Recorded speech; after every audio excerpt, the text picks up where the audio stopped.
Well, a new Fox News poll has President Obama's approval rating at 44% among all registered voters. However, among black voters, that number soars to 86%. My next guest says that although President Obama's election generated ethnic pride, his performance has negated that, given how much African Americans have suffered under his watch. Fox News contributor Roy Murdoch is here to explain and break down the numbers. Roy, thanks a lot for joining us. Thank you, Tucker. A really smart piece recently that contrasted his approval rating among black voters with the plight of black Americans, which is bad, worse than I realized. Give us an outline. Well, it's understandable, I suppose, that at least early on when Obama came in, there'd be a certain amount of pride about the first black president getting the White House. I mean, I think all Americans are proud about that. But it's been 5 years and 4 months since he was sworn in, and the figures are really pretty grim. I mean, look, for example, unemployment. There's been some improvement in the overall unemployment rate for black people, which has gone from 12.7 to 11.6. But you look at black teenagers, that's gone up from 35.3 to 36.8. So that situation has gotten worse. You look at other metrics like labor force participation, people who actually have dropped out of the workforce. They've just given up looking for work. That's gotten worse for blacks overall, from 63.2 down to 60.9. And for black teenagers, that's dropped from 29.6 to 27.9. Or that situation's labor force participation for black teenagers is only 27%? 27 points, about 28%. Yeah. Wow. Isn't that awful? It's bad. That's very bad. Very bad. You go on to poverty. We've got more black people in poverty. That's gone from 25.8% to 27.2%.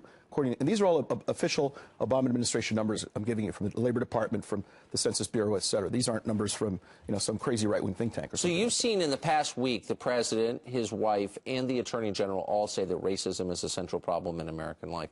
Is that part of a strategy to deflect attention from the economic realities? I don't know if that's their intention, but it certainly has that effect. I mean, you hear a lot from the administration, which seems to racialize so many situations. They seem rather race-obsessed.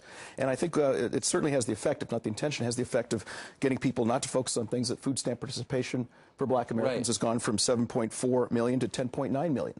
So you go down the line, and there are other metrics on this. Again, official Obama administration numbers, and the situation is just getting worse and worse for black Americans. And people who defend Obama say, well, look, the reason for this is that the economy is terrible for everybody, and white people are suffering too, which is not a very good defense. Well, and in fact, a lot of people aren't suffering. I mean, a small group of people has gotten richer than ever. I mean, the top 25 hedge fund managers made almost $30 billion personally last year. So, it hasn't been bad for everyone. And your neighbors in Washington, D.C. are doing very well. I think, what are the top 10 wealthiest counties in America? 6 of them are right around Washington, D.C. The richest city in the world. Yeah. If we had a Republican president right now, and you saw numbers like that, 27% labor force participation among black youth, what would the response be? The response would be that the Republican president's racist policies are making life miserable for black people. You'd hear about it all the time on every news channel, not just here, and everyone would be very familiar with these figures. I think one reason you don't see more of a response among black people is that you don't hear about this in the media. I had to dig these numbers up and spend some time putting them into a spreadsheet and all that, and you just don't see these numbers floating around out there. Well, I'm glad you did, because it's interesting, and it's always better to have more facts than debate. Roy Murdoch, thanks a lot. Thank you, Tucker. Piece. Thank you.